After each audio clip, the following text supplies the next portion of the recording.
Ես իմ ավանդական հարցն եմ ուզում տալ, թե ինչու զեկույցը չի ներկայացնում Արարատ Միրզոյանը, որովհետև այս նույն դահլիճում ընդամենը կես ժամ առաջ լսում էինք, այդ թվում նաև ես, իր զեկույցը արտաքին հարաբերությունների հանձնաժողովի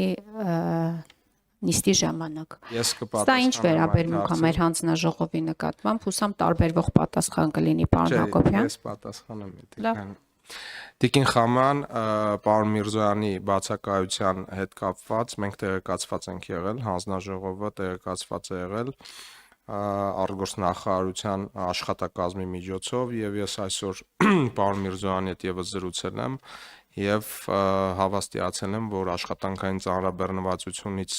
ելնելով պարոն Միրզոյանը պատվիրակել է իր տեղակալին, այդպես է ստացվել, որ անցած տարի եւս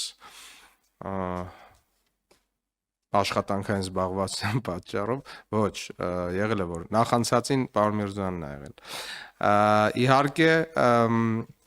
Իհարկե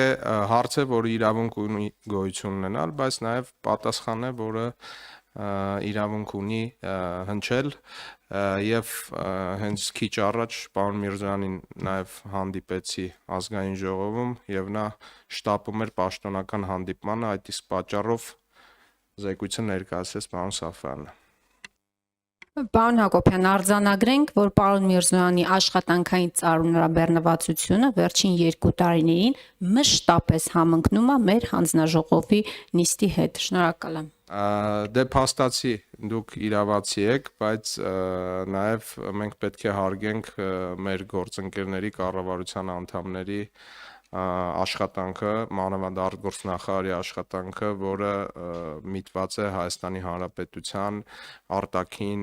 անվտանգության եւ արտաքին քաղաքականությանը։ Շնորհակալություն։ Այլ հարցեր։